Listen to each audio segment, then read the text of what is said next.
আপনার ছেলে মেয়ে কি আছে? ছেলে মেয়ে কিছু নেই, ছেলেও নাই, জানা সামত কিছু নেই, মেয়েও নাই। না কিছু নেই। একটা ছেলে পালক আনছিলেন, ওরা কয়েকদিন চলে গেছে। আবার চলে গেছে না, একটা সময় আবার চলে গেছে। এখন আমরা আর আপনার আম্মা আসেনি? না আমার পরিবার আছে, মা নাই বা আচ্ছা আচ্ছা, আপনার পরিবার আছে। এখন আপনাদের আর এই ইনকামের বলতে কোনো পথ নাই, মানে ইনকাম সোর্স নাই। এখন বলেন, যারা এই যে ধনবান ব্যক্তি আছে তারা করে কিছু বলেন, যে কি বলতে চান? আমার তো কিছুই নাই, জায়গা নাই, সমর্থ নাই। মানুষের সাহায্য সহায়তা করে, আপনারা করবেন, এই হিসাবে আমার সবকিছু। আর কি আচ্ছা, মূলত আপনি ওই যে টাকার অভাবে কারেন্ট বিল দিতে পারেন না, এই জন্য কারণ ওনারা কাটতে নিচ্ছে। যাক, এটা একটা দর্শক কিন্তু আপনারা বুঝতে পারছেন যে ওনার ঘরে এই যে বয়স্ক মানুষ আলো জ্বলে না, তার মানে কেন জ্বলে না এটা বুঝতে পারতেছেন আপনারা। উনি কারেন্ট বিল দিতে পারে না। এখন আপনারা যারা সামর্থ্যবান আছেন, যদি ওনার পাশে দাঁড়ান তাহলে ওনার একটু ভালো হয়।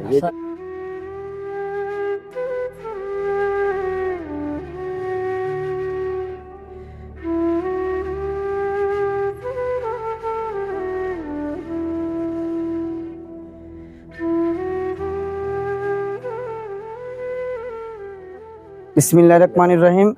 এতিম বাবা সংগঠনের পক্ষ থেকে সবাইকে শুভেচ্ছা ও অভিনন্দন।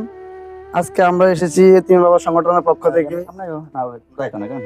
যিনি হচ্ছে এতিম বাবা সংগঠনের মেন পরিচালক আমাদের কাউসার ভাই, সবাই ওনার জন্য দোয়া করবেন। তো আজকে আমরা এসেছি আমাদেরই কাছের, আমাদেরই এলাকার একজন অসহায়, আমাদের জেঠা, অসহায় মানুষ, নিজ সন্তান, যার কোনো ছেলে সন্তান নাই। কিছুদিন আগে উনি অসুস্থ হয়ে মৃত্যু শয্যায় ছিল। তো আল্লাহ হায়াত দারাজ করেছে বিদায় মৃত্যু শয্যা থেকে উনি সুস্থতা দান করে এখন জীবনযাপন করতেছে। তো এমত অবস্থায় ওনার বাড়ি ঘর দুয়ার অবস্থা আপনারা তো দেখতেই পারছেন। সো আমরা এতিম বাবা সংগঠনের পক্ষ থেকে যতটুকু পারছি আমাদের সামর্থ্য অনুযায়ী আমাদের জেঠার পাশে দাঁড়ানোর জন্য একটু চেষ্টা করেছি। ইনশাল্লাহ ভবিষ্যতে আমরা এরকম আরো ভালো ভালো কিছু আপনাদের সামনে নিয়ে আসব এবং আরো ভালো ভালো বড় কিছু নিয়ে মানুষের পাশে থাকতে পারি। এতিম বাবা সংগঠনের জন্য সবাই দোয়া করবেন, আমাদের কাউসার ভাইয়ের জন্য সবাই দোয়া করবেন। এটা খুবই ভালো একটা উদ্যোগ, আর এমন একটা সুন্দর আয়োজনে আমি থাকতে পারি নিজেকে অনেক গর্বিত মনে করি। ইনশাল্লাহ আমি সবসময় এরকম ভালো ভালো কাজে, সামাজিক কাজে নিজেকে নিয়োজিত রাখবো। তো আমরা এক এক করে একটু যারাকে বুঝাতে কি কি আনছি আমরা একটু দেখাই দিই। কাউসার ভাই, আমি একটু কি কি আছে একটু বললে দেন।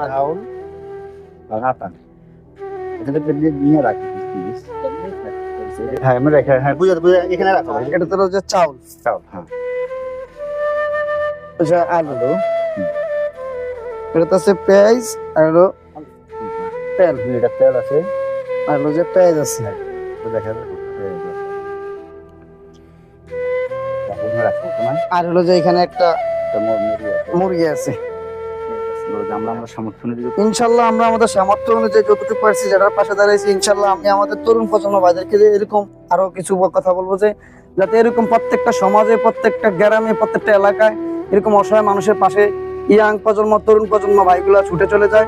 আমরা যাতে একটা সুন্দর সমাজ গড়তে পারি, একটা সুন্দর রাষ্ট্র গড়তে পারি, সুন্দর একটা দেশ গড়তে পারি। সবাই মিলে সুখী থাকলে একটা সুখের দেশ হবে, একটা সুন্দর দেশ হবে। আমরা যে আমাদের সামর্থ্য অনুযায়ী আপনি যা দিচ্ছি, আপনি কি মোটামুটি খুশি? হ্যাঁ আলহামদুলিল্লাহ খুশি। আমার তো সমস্যা হইলে মনে করো এই চলতাই না, খাইতাই না, অসুখ বিসুখ, তারপরে কত সমস্যা ভোগের ব্যাপার। আমার মনে করো ওই যে গড্ডরে কারেন্ট মারেন নাই, খুবই সমস্যা। অনেক মানুষ কারেন্ট নাই, কারেন্ট নাই। 2025 সালে এসেও আমরা এখনো যদি বলে যে কারেন্ট নাই, এটা খুবই কষ্টের কথা। আর আমরা এখন যে বাড়িতে আছি, এই বাড়িতে ওনাদের অনেক দিনের একটা স্বপ্ন, ওনাদের রাস্তা প্লাস হচ্ছে ওনার এই বাড়িতে কারেন্ট। টোটালি এই বাড়ির মানুষগুলো একটু অনেকটাই অবহেলিত, অনেক অনেক অন্যান্য বাড়ি থেকে আমরা এই বাড়ির মানুষগুলো অনেক দিক থেকে অবহেলিত। এতিম বাবা সংগঠন কিন্তু সম্পূর্ণ একটা অরাজনৈতিক সংগঠন, এখানে কোনো রাজনৈতিক কোনো কিছু নাই।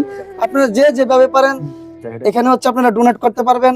এতিম বাবা সংগঠনের আপনাদের প্রত্যেকটা টাকা এক একটা মানুষ গরিবের পাশে, একটা গরিবের সামর্থ্য, গরিবের কাজে লাগবে।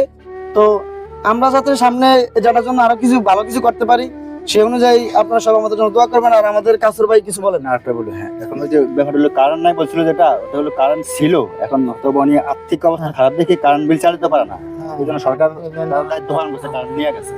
এখন আপনারা যারা সামর্থ্যবান আছেন, যদি ওনার পাশে দাঁড়ান, একটু ভালো চলতে পারবে ভবিষ্যতে। আপনার ছেলে মেয়ে কি আছে? ছেলে মেয়ে কিছু নেই, ছেলেও নাই, জানা সামত কিছু নেই, মেয়েও নাই, না কিছু নেই। একটা ছেলে পালক আনছিলেন, ওরা কয়েকদিন চলে গেছে। আবার চলে গেছে না, একটা সময় আবার চলে গেছে। এখন আমরা আর আপনার আম্মা আসেনি? না আমার পরিবার আছে, মা নাই বা আচ্ছা আচ্ছা, আপনার পরিবার আছে। এখন আপনাদের আর ওই ইনকামের বলতে কোনো পথ নাই, মানে ইনকাম সোর্স নাই। না আর আপনার শারীরিক অবস্থা ওরকম ভালো মতো কাজ করবেন। না না তো এখন বলেন এই যারা, হ্যাঁ কিছু করে আচ্ছা এখন বলেন যারা এই যে ধনবান ব্যক্তি আছে তারা করে কিছু বলেন, স্যার কি বলতে চান? আমার তো কিছুই নাই, জায়গা নাই, সমর্থন নাই, মনে করেন হ্যাঁ পরে মানে সমস্যাগুলো আবার আমাদের মনে করেন তো সমর্থন নাই, এসব কিছু করার নাই। মনে করেন আমি ওই যে মানুষ মনে করেন 15 মানুষের সাহায্য সহায়তা করে এই হিসাবে চলি, কোনো রুজি রোজগার করতে পারি না, কিছু না। আমার শরীরের শারীরিক অবস্থা ভালো না, এই অসহায় আছি, এই মানুষের সাহায্য সহায়তা করে বা আপনারাও করবেন, এই হিসাবে আমার সব কিছু আর কি।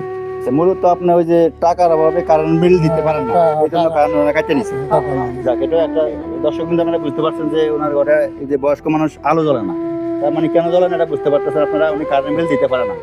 এখন আপনারা যারা সামর্থ্যবান আছেন যদি ওনার পাশে দাঁড়ান তাহলে ওনার একটু ভালো হয়। এই যে সবাই দাঁড়ান ভালো হয়। আপনাদের সামর্থ্য অনুযায়ী যা পারবেন ওনার বিষয়ে দাঁড়াবেন। তো ঠিক আছে, ভালো থাকবেন, কেন আমাদের জন্য দোয়া করবেন। আসসালামু আলাইকুম।